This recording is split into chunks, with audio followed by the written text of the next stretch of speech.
not care about the welfare of the people. It's not the question of a brand new constitution. It is attitudinal change of the people. There are two sides to every story. No, there are more than two sides. Is it the new PDP or the old PDP? No. If you look at what happened, no, you can't lie. Your PDP went to court and they challenged on A community without a common ground will eventually become a battleground. This is Pastor Chibo, phoning from local government, Enugu State. Okay, let's go ahead. Political voices are in my CNN here. I love it, and I love it very much. My name is Oju from the State. Political voices always keeping me busy, always making me happy as I'm on strike as a student. Political voices, one story, many angles.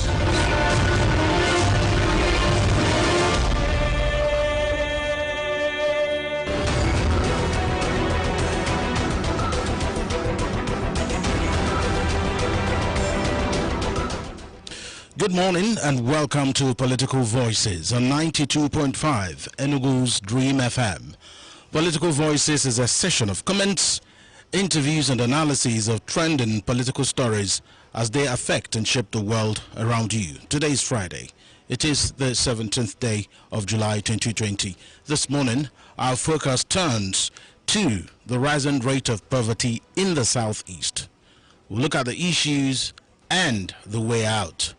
But before we get to the discussions proper, there are matters arising from the political space. The investigation of the Niger Delta Development Commission got messier on Thursday as the police invaded the Port Harcourt residence of its former acting managing director, Joy Nunye. The Rivers State Governor, Nyesom Wike, who prevented the police from taking Nunye away, reacted angrily and asked the Inspector General of Police, Mohammed Adamu, to probe the invasion of the former NDDC boss's house. In Abuja, however, top officials of the NDDC who appeared before the House of Representatives Committee investigating the commission walked out of the venue of the committee sitting after insisting that the panel chairman, Mr. Olubumi Tunjiojo, must step down. Apparently disturbed by the drama at the probe, the president, Muhammadu Buhari, on Thursday promised to get to the root of the problems undermining the development of Niger Delta in spite of enormous resources voted for it. He urged agencies investigating the commission to speed up the probe. Moving ahead now, the Chairman House Committee on Aviation, Honorable Nolim Naji, has condemned the flagrant abuse of the safety protocols put in place by the Federal Airports Authority of Nigeria, FAAN, and the Nigeria Civil Aviation Authority, NCAA, in line with the Nigeria Center for Disease Control for the reopening of air transport services. Honorable Naji, who was reacting to the report of some highly placed Nigerians who refused to subject themselves to the health protocols instituted at the airports to safeguard the lives of airport workers and passengers against the deadly coronavirus, urged FAAN and NCAA to ensure that those who refuse to subject themselves to protocols are denied future access to the airports. He said it was regrettable that people who pride themselves as leaders rather than show examples choose to exhibit this type of indiscipline to endanger the lives of both airport workers and other users of the airports. He urged the leadership of the agencies to be firm and reiterated the need for the frontline staff, especially the airport security and health officials, to be courageous and in carrying out their functions. Of course, Honorable Naji, who represents Nkano East and West Federal Constituency in Enugu State, also declared that the entire members and leadership of the National Assembly were totally behind the aviation agencies and the frontline staff and would strongly protect them in doing the right things. Okay, and the federal government on Thursday inaugurated a campaign strategy team. On Thursday for Dr. Ngozi Okonjo-Iweala as she contests for the position of Director General of the World Trade Organization. The Minister of Labor, Trade and Investment, Richard Adebayo, inaugurated a team in Abuja and said the creation of a campaign strategy group was vital in ensuring that the Nigerian candidate emerged as the DG of the WTO. Those are some of the issues rearing their heads from the political space. Remember, we are having a TriCast here. You can join the transmission on YouTube. Subscribe to our YouTube channel. It's Dream TV Enugu. On Facebook, we're streaming live on Facebook at 925 Dream FM, and on Twitter it is Dream 925 FM. Stay with us.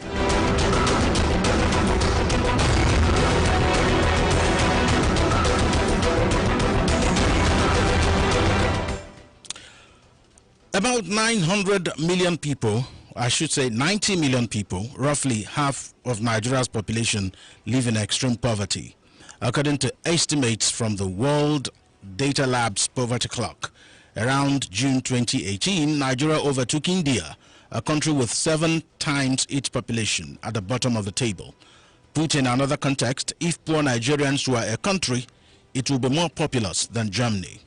Almost 6 people in Nigeria fall into this trap every minute. And the southeast is a very integral part of Nigeria. And the figures, the poverty figures in the southeast, are also going on the negative. So this morning, our concern is on the rising poverty rates in the southeast. We want to find out exactly why that is happening, the issues, and then we'll find out how we can get out of that the way forward. I'm joined this morning on Political Voices by Dr. Desna Aja. He is a versatile pundit and former head political advisory and consulting Neighbor to Neighbor Nigeria. He's also a political analyst. Good morning to you, sir. Good morning, and thanks for joining us. Good morning. We're also joined on the program this morning by Dr. Chukwumokoli. Dr. Chukwumokoli is a political economist. He is also a research consultant with Godfrey Okoye University, Enugu. Thank you for joining us. Thank you, Alex. Dr. Good morning, listeners at home. Good morning, Dr. Kali. Good morning. It's a pleasure having you around. It's a And pleasure. I've had much about and then this morning. I'm blessed to be sitting with you and the vibrant Alex. Same with me here. Thank you. My name is Alex Obodo. I'll start with you, Dr. Chukwumokoli. Because you are a political economist, we will start with a bit of the figures here. Would you help us to paint a little picture of what the poverty rates are like generally in the southeast, and how we came to the point where we are complaining about the negative statistics? Yeah, the point is this. First, it's important usually to look at what we actually mean by poverty. Because most times when we talk about poverty, the man on the street tends to just see figures. So I'm always careful when I discuss statistics to bring it down home to the layman. And so when we talk about poverty, we are simply talking about, so you can look at it basically in 2 key ways: absolute poverty or relative poverty.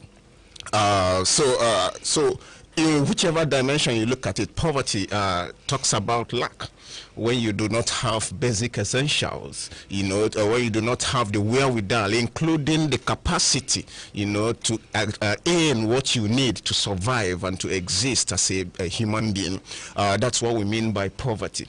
So you can also look at it in relative term when you begin to compare yourself, maybe across countries, within countries, across households, or based on benchmark. Okay, what we talk about, what we call poverty line. I think that the most recent poverty line given to us by MBS says that the average Nigerian should live with about 136,000 naira annually. And so if you earn less than 136,000 naira annually, okay, which means that you are below the poverty line. So I'm trying to be as simplistic as possible.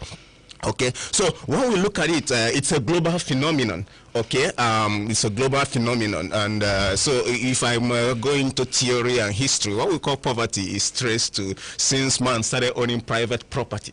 As soon as man started owning private property, what we call poverty emerged, because we begin to see men exploiting fellow men. So, but then it became intensified with the emergence of what we call capitalism, what we see today from the 18th century following the Industrial Revolution. Okay, the interesting thing about capitalism is that it has seen the growth of wealth, but it has also seen the growth in poverty. Okay, so wealth and poverty are different sides of the same coin of capitalism.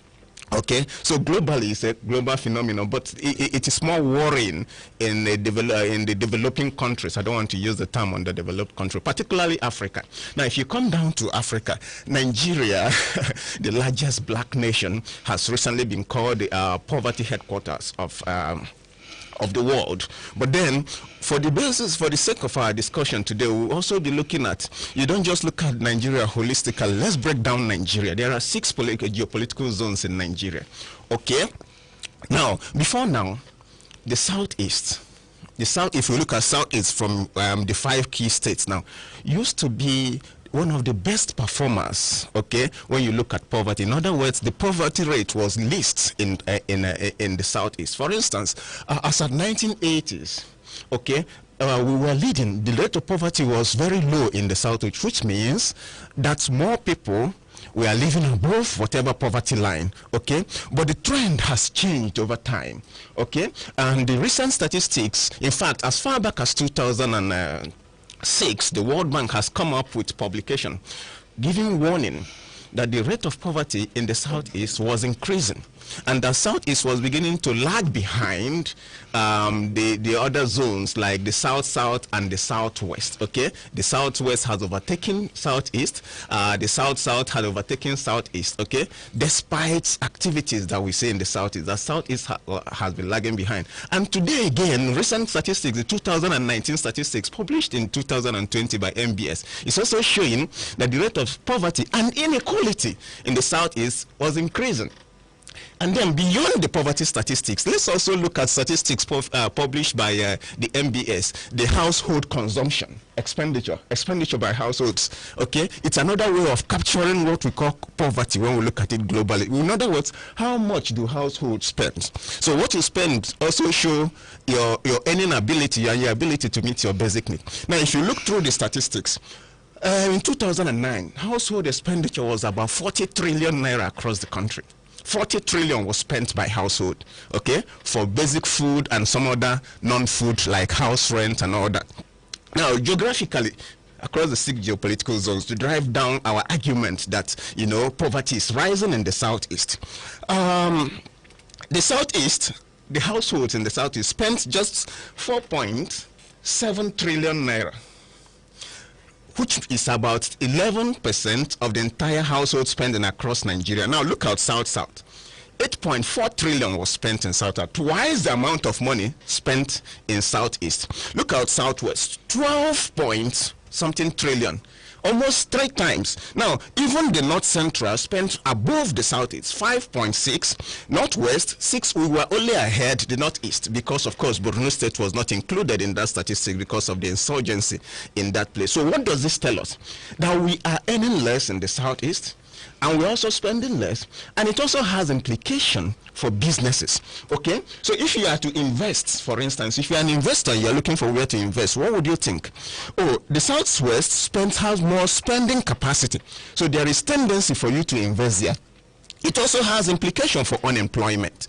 Okay, so this is a vicious cycle kind of that we are beginning to experience in the Southeast. All right, so the economists will always say, if you want to talk about development, that there are 3 things you should ask about. What is happening to poverty?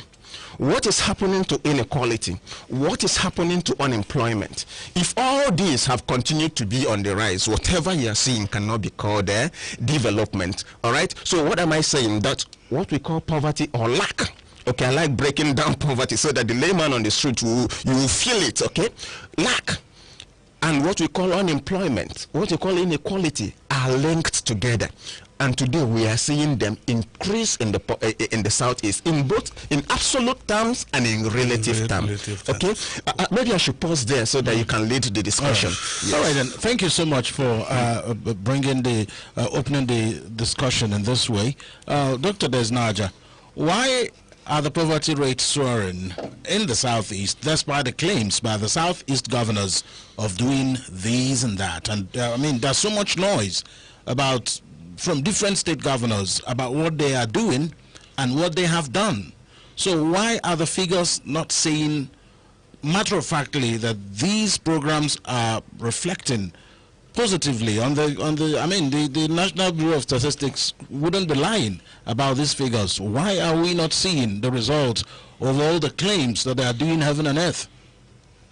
Well, I think Dr. Kohli has just given you enough indices to kind of have a solid base for all these discussions, and that shows you that you know, in economic terms, when you talk about activities and volume, they're not the same. You have activities in the southeast, but you have volume in the other zones.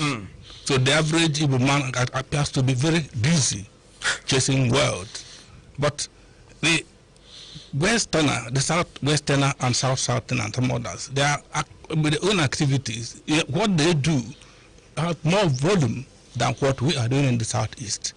And when you have political actors talking about initiating programs to kind of alleviate poverty, you need to ask yourself, what is the sincerity in such activities? You know, in such programs that they are bringing in to say, okay, let's do this.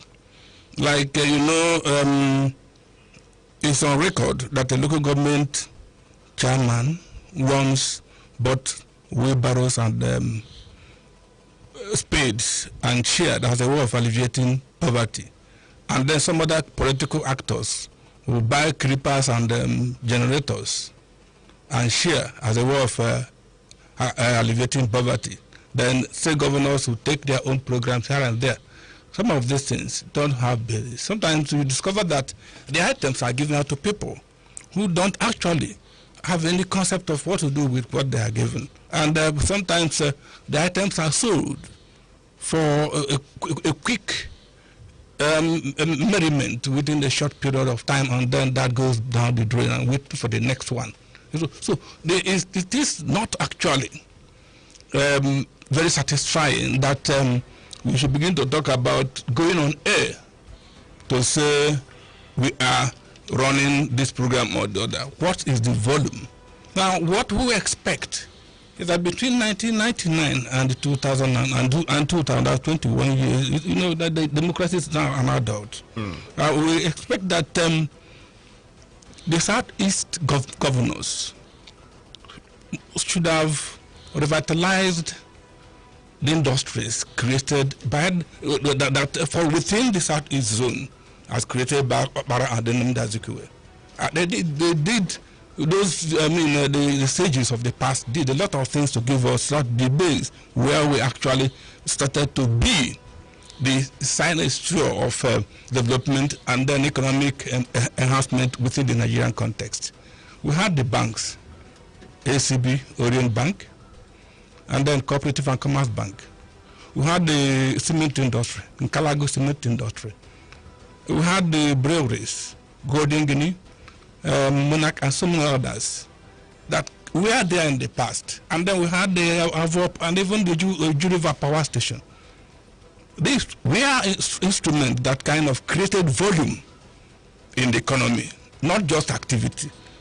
You see, it is just like when you enter the bank, and they think that what is done across the counter is the main thing that is bringing the economy of the bank to be alive. No, the real volume is in the transactions done up there somehow among few members of the staff of the banks. So the activities of some of these companies that are allowed to die is kind of affecting the Southeast badly. And you know, we used to be an agrarian zone or region, because of course our economy then relied on palm oil and some other cash crop. It is on record that Premier Obara, Michael Obara, used helicopters to drop palm fruits all over the south, all over the eastern region, and that's why you have wide plantations, and all of them were green. Now we had those cashew plantations. What has happened to them? And right now, the Southeast is besieged. The agricultural activities are low because, one, the youth no longer cherish farming the way it was done in the past. Everybody wants quick money. And then another one is that the Fulani herdsmen are making the farms unsafe, both for men and women. People are killed, people are raped, and then they are animals brought in by the Fulanis, who are giving preference to the welfare of the people who plant crops in the farms. So all these things are slowing down volume. And that means that in the past we used to stay in the farm from morning till night, but right now nobody does that any longer. And you see, the governors do a lot of kind of claim to be doing a lot of activities to alleviate poverty. Now you ask yourself, how many people are benefiting when a program is run in a state of about 21 or 27 local government areas, and the volume of distribution will revolve around 7 or 3, which means it doesn't go down the line. Who generates the risks? In actual economic activity index, things are done based on surveys. What do you have to offer with what is going to be given to you before you are given? But people are just giving what they are not asking for. You know, you make a list of business activities, choose one. But you have something like a forced investment on the people, especially in the Southeast. And then what you now see is that many of them drop, they get what they want, disappear into thin air, and then go on spending spree. You know, the activities of Masop and others are fueled by the fact that so many young men are not doing anything, and they believe that once Biafra comes, everything will be sorted out. Yeah. And then you see, in the past, we were not a gambling zone, but Bet Niger has taken over. Everybody wants quick money. The politicians create the impression that you don't need to work hard to make money by the sharings that they do. You know, that is why sometimes when you get to the homes of the established politicians, you see thousands of young men milling around, those who are supposed to be in the farms, those who are supposed to be learning trade, those who are supposed to be doing all sorts of artisan activities to generate money. They now follow politicians. They don't sit down in schools. They don't do anything except to wait for money. And then when that doesn't come, the whole activity, their focus is to do what? All right. To take to crime. Okay. And when criminality takes over, you know better than I do that all the other things will now be subsided, and we all go to the negative. All right, and thank you so much. We're also joined on Political Voices this morning by architect Okelo Mado Kife. He is the APC Publicity Secretary in Anambra State. Good morning to you, and thanks for joining us on Political Voices this morning. Good morning, listeners. Good morning, everyone.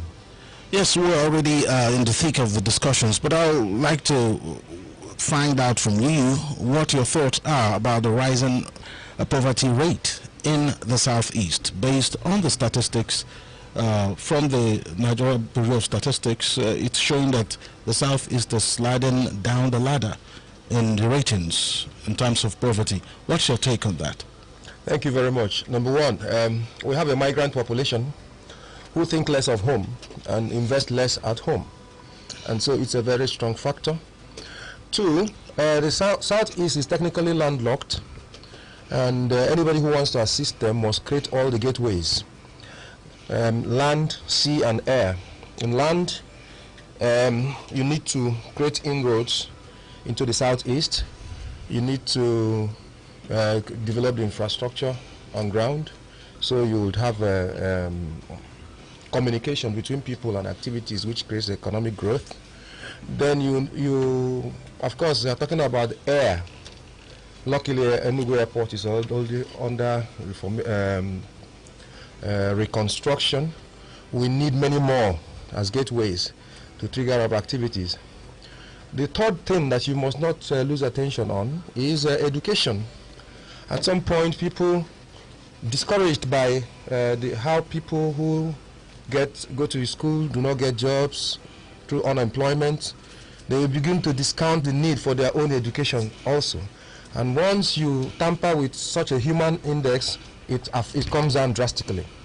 The fourth one is health, closely related to education, also as a human development index. But most importantly, there is the fifth one, which many may not recognize because it's not so prominent, is the lack of civil society. I've heard previous discussions. I followed this discussion from the beginning. Sorry, I had to come in a little bit late, but I followed everything that was heard here from the beginning. So I've heard some talk about politicians do this and politicians do that. No, this system is meant to be an equilibrium, that you build a self-checking system where the legislature checks the executive, the executive checks the legislature, judiciary checks everybody, and the people power checks all. And when you come to people's power, you then apply the 10% rule, that if you have 100 people in this room, 100 people won't be active.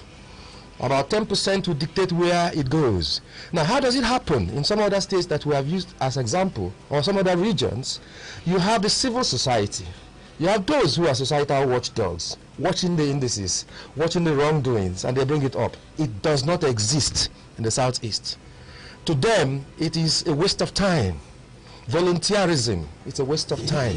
And then we then confront ourselves to the biggest ironies of life. The biggest irony is that those who chase money assiduously without apology don't land on money. Those who find time to create an avenue where money will land get onto money. I can go on, but this is a very serious topic, and I'm glad it's coming up now. But and I'm also glad that the focus eventually will be on the solutions, not to enumerate the problems as we have done. Yes. And when that time comes, I hope I will have one or two things to chip in. Thank you. It's all right. We'll plunge into the way out. Matter of fact, because we've heard all the statistics about what has gone wrong in the Southeast. Dr. Chukwumokoli, what will be the trigger for economic revival in the Southeast? Because there must be something that can be done. Listening to Architect Okelo Madukefe, there are things that can be done to reverse this trend. What are those things? Of course, yeah. There are things that we must do. But then when you are talking about solution in society like this, you must not, it's interesting that my co-discussant here has introduced the idea of civil society. We must not rule out the political authority, that is those who are wielding the political power on the one hand, and the important place of the civil society. That is, when we talk about civil society, the people generally. Let me lead you to, when we are talking about the development that started in Europe, particularly in England, with the Industrial Revolution. People always just plunge into the Industrial Revolution that took place without looking at the role of the people in the what we call the Glorious Revolution. In 1688, before the Industrial Revolution, there was the Glorious Revolution, where the people, who were tired of the damn feudal system, where they were treated like slaves, felt that enough was enough. Okay, even in law, or what we call the writ of habeas corpus and many other, that says that a judge must allow you fair hearing. These are traced to those revolutions that took place there. The people said that the barons, the monarchs, in other words, the political lords, had so much power, and there was need to reduce the power. I'm now talking of the importance of the people to speak up, because just like my co-discussant pointed out, we are so indolent, permit me to use that term, in the Southeast. We are quick to give out 50 naira, 100 naira to whoever stands so that we can go away. We don't ask questions. I am satisfied. I have enough yam in my barn. Okay, so if you look at what happened, so I was just trying to see what we can learn from those countries. So the people stood up and fought that in what we call the Glorious Revolution. Now, the powers of the monarchs, the political lords, the extortion was reduced. You know what that led to? That led to releasing the creative abilities of the people. So people who wanted to invent now knew that they had patent right, and so they invented. And before you knew it, the society was plunged into the Industrial Revolution, because people knew that they can go out and trade without extortion, they can pay their taxes without extortion. Okay, so the people in the South must stop being indolent. Okay, if you look at, I don't want to, bother us so much. I'm always being careful not to be too academic. Look at the statistics of voter turnout, for instance. Okay, in the southeast. It also speaks to what my co-discussant has said, that we are not interested. We feel that government is not important. You must come out. Freedom is not given. Okay, they said that the tree of freedom or the tree of liberties must be, I can't remember verbatim now, but it must be watered by your vigilance, the vigilance of the people. To speak up, we must begin to come out, not stop being apathetic. And then that's on the side of the civil society, a strong civil society. But I must say that I think that a lot of groups are doing a lot of things now in the southeast. For instance, I'm aware that through the help of, I must commend the DFID PEL, they have tried to do a lot of things, okay, to stimulate discussion between the political class and the people, all right? Now, on the side, that aside, the political class must create an inclusive institution, for instance. Okay, so my co-discussant had earlier talked about the pattern of development. Okay, I see the fact that we are more interested in building flyovers. That's good, by the way. That's good. But our development, just as I've mentioned earlier on, must focus on these issues: poverty, unemployment, inequality. Okay. If you're interested in beautifying the city, for instance, let me point out that if you look around the cities in the southeast, the Alamajiri problem is not just the problem in the north. You can see the rising number of street urchins across the southeast. Just go around from between Chris Kemi's Holy Ghost down to Ababa Junction. You will see them. Okay, but we are not amplifying that problem yet. We are having problem of homeless people, street urchins. That is the Alamajiri problem. It's also increasing. Okay, so why build flyovers for the Alamajiris to come and live under it? Okay, so we must create inclusive environment where development must be people-centered. If you are beautifying a street, those hawkers that make a living, that sell pure water, along the street, what are you doing to rehabilitate them, create a space for them? Go to the camp, for instance. You see young men. That was what my co-discussant were talking about, activity. They are walking like elephant and they are eating like ant because they do not have support. One of the things that was done in Lagos, for instance, and it has led to the emergence of some of the biggest youth-led SMEs and civil society organizations, by the way, that we have in this country, I don't want to mention them, was that there was what we call the civic hive. Okay, well, some people came up and created a hub for the youth. Do you have skill? A computing skill?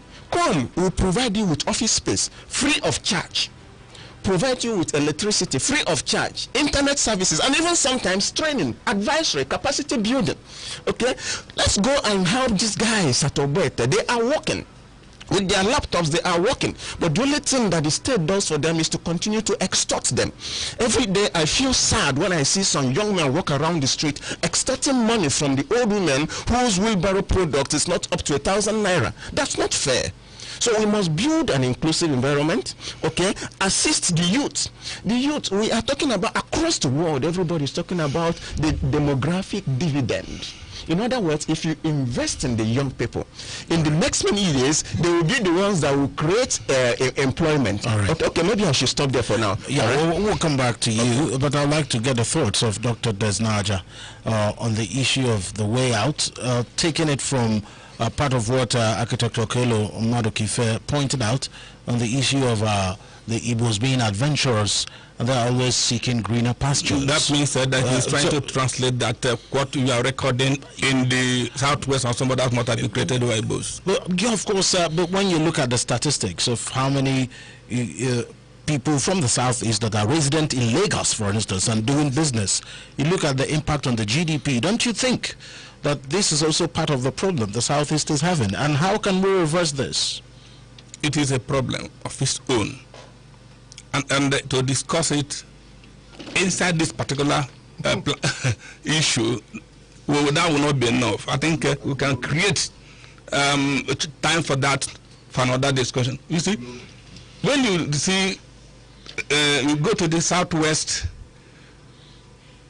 you see industries, even markets dominated by southeasterners, all doing very well, contributing to the 12-point-something trillion household expenditure mentioned by Dr. Coley. You marvel. Then you go to the south, you see this is the same scenario. which means it becomes only a kind of residual activity that someone is coming home with some money and then other members of the family are waiting for him. He's in Lagos, he's in Abuja and he's making money. That creates a dependency syndrome that is creating a problem of its own. And then you have some others who are abroad. A lot of young men don't do anything because their relations are abroad or in Lagos doing businesses. That's another factor. So if we begin to kind of think home, as envisaged by some people like Kembane, we think of some of those industries that Igbos are establishing in the southwest coming down to the southeast. You recall, Alex, and all of us here, that the religious activities are dominated by the southwest. They have the big churches. Those churches are building universities. Curiously, a congregation of those churches are made up of Southeasterners. And whereas the Southeasterners will go to the Southwest and South to build their own industries, build homes, the Southwesterners who own these churches will come to the Southeast and rent buildings and post pastors from their own end to come and manage those places. When they build universities, the population of the students are Southeasterners.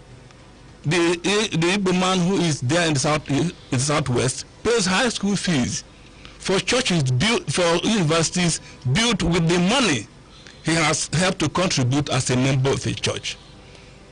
If you mention all these names, you discover that it is the same all over. So you ask yourself, why can't churches like winners?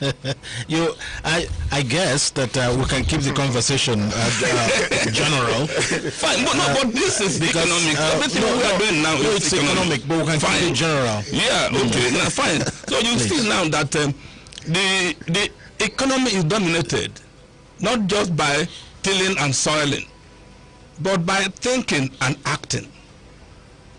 Now, those who are thinking in the spiritual realm, in quotes, are dominating the psyche of others. You give tithe. The tithe is voluminous. It is used to develop another place. And then they kind of pay lip service to what is happening in your own area. And we have not been very lucky taking from government. All right. So the activities in these other zones they enjoy volumes created by Southeasterners. All right. But in the Southeast, you see activities taking place that are not voluminous, and that's where the danger lies. Okay, thank you so much, Dr. Desnajo. You just have to mention, a lot of the churches have consistently told you that the monies they use in building the universities don't come from tithes and offerings. So we need to balance this out. What do you want them to tell you? No, let's so that we can get it in perspective. Architect Okelo Madukife, issues have come up. We need solutions, and you raised a lot of issues that triggered another round of discussion here. But there must be a way out, because the Igbo man has this spirit that says never say die. There must be a way out for the Igbo man. Fine, we have maybe our richest sons and daughters doing business outside of the southeast, but there must be something that can be done here to ignite self-belief. What could be those things? Thank you very much. First, let me thank Dr. I didn't get his name, but Dr. Chukwumokoli. Chukwumokoli, thank you very much. I think that your point about the people working on the development is pointed. People need to drive it, and it goes to the question you asked. When it comes to things that where I started the discussion, like opening up infrastructure, gateways, to be able to communicate with other parts of Nigeria and by extension other parts of the world, some of those issues are already being addressed. An alternative is being created on one of the major entrances into the southeast, which is the second Niger bridge. The old one will still be functional with interchanges distributing traffic here and there. When there were a lot of federal roads are being constructed, so that is a solution in itself. I've mentioned the airport. That is then it leaves us with the dredging of the lower Niger. There is no reason why every goods being cleared in container meant for the southeast should happen in Lagos or far when you can get to Onitsha. There is a seaport infrastructure that is underutilized. And then, of course, there are other little airports that we can do. But that of infrastructure is very straightforward, and the role is delineated to a direct source, which is the government. Now, let us bring it down a little bit to the ones that the people have to take care of. And I'd like to illustrate it graphically by saying, if you are listening to me today and you are an Igbo man or a resident of the Southeast who is not Igbo, if you have 40 working years in your life, try to dedicate at least 5 to societal issues. You might think that it is not making an impact, but it is. Meanwhile, when you are working as a volunteer, you are also building social capital in terms of contacts of people that you know, which can equally be converted to money. But let me speak to governments at other levels directly. Southeast has 5 states. They want more. But out of the 5 states, I think there is only Enugu state now that has an elected local government. And some of them went forward and then went backwards. If you look at health and education, which is my next 2 levels of intervention, you find out that in Nigerian framework, they are all in the concurrent list. In other words, local government can act, states can act, and federal government can act. But if you are talking of health, for instance, you talk of primary health care. It is the responsibility of local governments. So all the assignments given on health cannot be done at the level of primary health care if all you do is collect allocation, appoint caretaker committee, tell them how much they will send back to you, and you are recycling, pilfering, and unethical behavior at the expense of people. Now, mandate accounting, ability to account in office flows from where the mandate is flowing. So if you appoint, they report to you. It doesn't matter whether you are from another local government, but if the people are elected, not only will they be able to account to themselves, they say, I know you. The local government, when you make it effective, is the most difficult place to plunder public resources, because the person knows your home, right? Apart from that, you have developed a legislature that can raise issues, just like state houses of assembly and national house of assembly are doing. National assembly are doing on specific issues. You create a debate, and the people will come up and say, "No, this is what you are talking. I've never seen it." So you begin to create good governance at that level. The role given on health and education for local government is more, but I can tell you that it's dysfunctional. It's not happening. Sure. So if you are an embassy, why would you locate the embassy of UK in the southeast? You have to go to Abuja, you go to Lagos. Why would you even locate something as simple as Nigerian Press Corps? From here now, I libel somebody, and you want to action, you have to go to Lagos, you have to go to Abuja, and these things stretch us a bit. Then the other one, which the experts describe as partial displacement, you can address it if, for instance, you have efficient transportation system. There are people who can live here and work in Benin. Sure. There are people who can live here and work in Lagos. That way, they can be in their home. Internally, it's happening in some states. If I use Anambra as an example, when Governor Chris Ngige came and created inland routes that were people now chose, and he showed the example by spending all his time in his hometown. Sure. His younger brother that I know in Anambra does not sleep in any hotel. He goes directly to his home. If it is power, he runs his generator, but he goes from his home. That way, his presence is in Elo, and it's making an impact. Now, these are things that are achievable, and it will take us. But most important, and that wants me to anchor where I started. Most important is that you're listening now, and you're not looking for who to blame. You're not looking for who to blame. If we want to seize our power and recover the southeast of Michael Okpara, which we need very badly. The Michael Okpara was excelled in mission, and his mentor, Nnamdi Azikiwe, excelled in vision. He has the Igbos to play in big leagues, but to have a strong caucus within the big league. You don't form a party and say it's local government is or Igbo party and all that. No, you don't do that. You put your ideas so that you can grow with by influencing others with ideas where you are.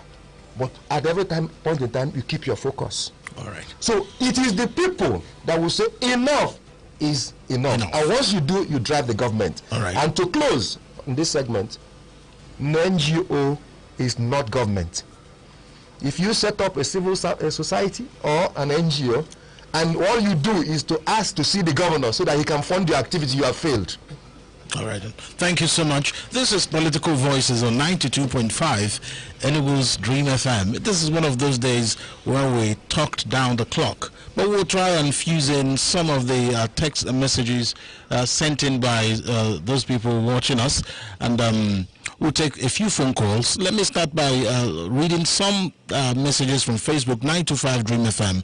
Amos Mwaba says, good morning, the discussants in the studio. The rising case of poverty in the southeast Nigeria is because both the government at all levels and private sector in the southeast Nigeria are not doing what is expected from them. We need to exploit on the areas we have comparative advantage, of which invariably means we need to go on the way of industrialization. Arthur Eku Theophilus says, the southeasterners are the worst hit as regards to poverty in Nigeria. This is as a result of lopsided employment by the federal government and our people's development moves to the northern and western parts of the country. Nonso Obuka says, government in southeastern states have not yet seen poverty as a problem to be confronted within their borders, hence the increase. And we'll take phone calls now, 0902002095 or 0809888895. Keep your comments short. Hello, good morning. Hello, good morning. Good morning, Alan. What's your name and location? Okay, I'm sure to call you from Abakari. All right, you're welcome. Okay, I think I should say that our governors should stop doing showman projects. They should use industries and factories to employ the showman project. All these flyovers and roundabouts, they are obviously, to me, they are useless. Because nobody works on those flyovers and the roundabouts. We should employ our people through factories and industries, not showman projects. Thank you. Thank you so much. On Facebook, Okoro Emmanuel says, basically the poverty in the southeast is caused by two aspects, government and mental laziness. The government of southeast has failed over the years to attract industrialization to the zone. Hello, good morning. Hello, good morning. What's your name and location? This is Kelechi calling you from Waka. All right. Go ahead, please. Okay, when you go for the poverty and other things highlighted at the little section there, another thing is not even investment outside this region or something like that. The only investment to see a filling station and hotel. That does not even recruit up to 2 or 3 persons. And some of them even, their payment is not even what it's supposed to be, like the minimum wage. So when we talk of the investment, even our political elite, some of them have invested here. Some of them invest outside this country, and some of them do not even think of building how they build it at Abuja. All right. So the investment is not just because of the Igbos investing outside the state. Our politicians are not encouraging the investment in this outfit because them does not invest here. All right then. Thank you. Thank you so much. Another one from Facebook, Cyprian Nicodemus Mbebu says, he says that political will in what that our political leaders lack the political will in what they should be doing to rewrite the history of poverty in the southeast. We're racing against the clock now. Hello. Good morning. Hello. Welcome to Political Voices. This is Reverend Obon. I'm calling from Enugu. Go ahead, please. All right. Alex, permit me to make comment with respect to Nigeria Governors Forum, who say that they are going to tap in for the opportunities in every zone in the southeast. Unless I have to cast your mind back that several loans that made from Nigeria, none of them has reflected to southeast. There's a problem in the country that these people should also sit back and think to these people, to aid themselves, to see how we are going to develop this country. We have captains of industry, people wearing in Nigeria, Igbos that has money, who can make donations and also tap in from what they are going to do in order to develop this set of people. Do you know also, Alex, that a place like Enugu State has coal that can generate electricity to the southeast, and the state also has cement and nozzles. That Dangote and Unison is only cement industry that can, before you compute in Southeast. These are the opportunities. When you're talking about opportunities in Aba, people are producing. All right, thank you. Thank you. Thank you. Thank you so much. Thank you so much, Henry. We'll come back and do a very quick recap now. We have just 5 minutes to do this. Dr. Okoli, there has to be something, and really quick, because the Southeast Nigeria was the fastest growing economy in the world in the mid-60s. Chicago State University confirmed that through their research. So what is it in the world that can make us reclaim that position ever again? Okay, thank you very much. 2 quick things. On the side of the people, we must rethink our business style. The times have changed. If you look at the businesses of the Igbo man, in fact, if you're a shareholder to many companies, once you go to your AGM, you look at, one of the things you look at is the efficiency. How much are the managers using, and how are they turning over this money? What is the return on investment? Now, for us, I think that our efficiency as Southeast traders is very poor. There are no succession planning. Where are the big names, the big industries? I don't want to mention names. Okay, no good succession planning. All right, so we must rethink our individual way of business. Think about succession planning, then and forget about our complacency. Okay, we must engage the government.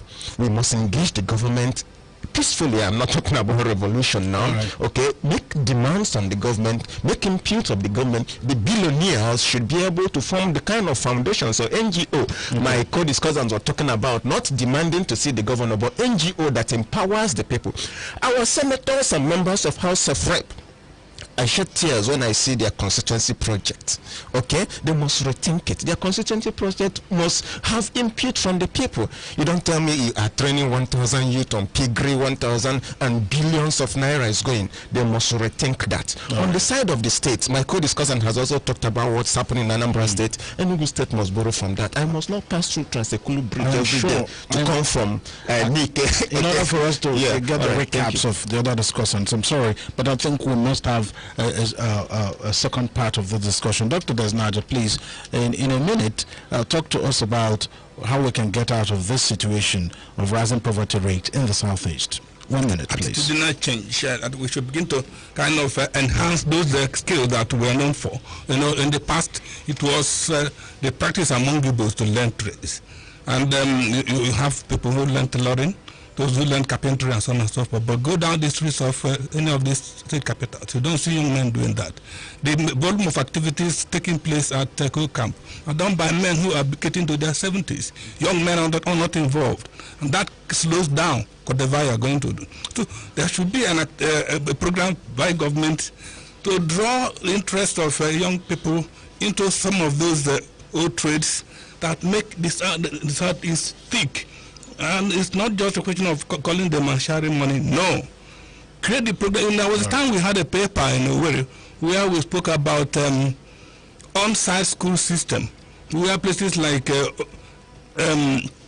Co-Camp in Enugu, Ekononwa, and Oji mechanic villages should have schools where young people will go to school for some hours and then go in to learn their trades. So all these things will galvanize whatever activity that's going to take place, make it modern and make it efficient. Thank you so much. Architect Okelo Madokife, your final word on this particular discussion. Thank you very much. Discussion, putting a problem on the crucible is 50% of the solution. So, Southeast, do an inward look. Let us look at how we can catch up with others. Let us, once we identify those things, we will support all the tendencies that support them. And many times, it will also influence the choices we make as a people, economically, politically, and socially. All right. Thank you very much. Thank you so much. Architect Okelo Madokife is the APC Publicity Secretary in Anambra State. Thank you for your time on the program today. And Dr. Chukwuma Okoli is a political economist and a research consultant with Godfrey Okoye University, Enugu. Thank you for your insight on the program. Thank you. And very many thanks too to Dr. Desna Aja. He's a versatile pundit and former head political advisory and consulting, neighbor to neighbor Nigeria. Yeah, thank you, Alex. Thank you. And then Architect Okoli. I think, thank you. I would love to hear you say what APC is doing to alleviate poverty. So I was very careful about because it wasn't political. Yeah, it wasn't. All right, thank you so much. My production assistant has been Lotana Okereke. Okeodogu produced. Political Voices will adjourn till Monday, and we'll be back. Up next is the Dream FM News at 10. If you missed this program, please watch it on our YouTube channel at Dream TV Enugu. Remember to subscribe. My name is Alex Obodo.